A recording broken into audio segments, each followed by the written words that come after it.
Les noms des lieux portent en eux leur propre ironie. Il existe des lieux qui portent bien leur nom. Il y a également des verbes qui ont une résonance, tel le verbe apostropher. Apostropher quelqu'un, c'est l'interpeller à la manière d'un vigile soupçonneux, brusquement, soudainement et avec toute la délicatesse d'un coup de klaxon dans un embouteillage.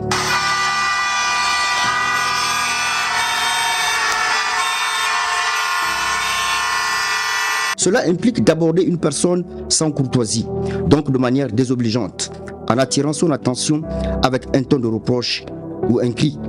Mais le génie de la langue française ne s'arrête pas là, car apostropher a un frère jumeau, un alter ego vicieux, s'apostrophie.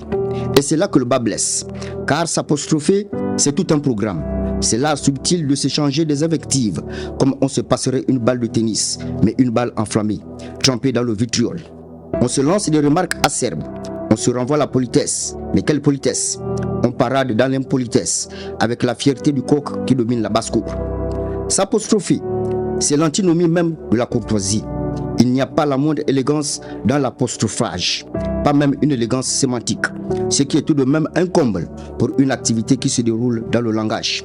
On pourrait espérer que les mots au moins soient beaux, que non, ils sont laids, ils sont gras, ils transpirent le ressentiment, et c'est là que le bas blesse encore plus fort. Le verbe lui-même dans sa graphie porte la marque de ce qu'il dénonce, car s'apostropher s'écrit avec une apostrophe.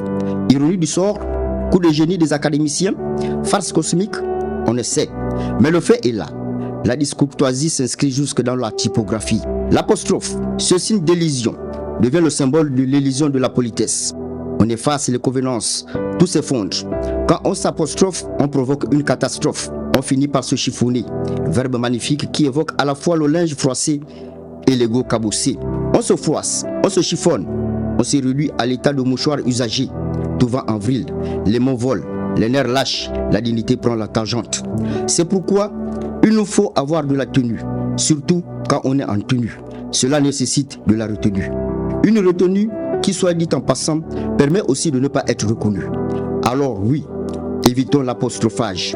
Laissons l'apostrophe à sa place, sur le clavier, entre deux lettres et non entre deux personnes. Arrêtez! Le combat est fini!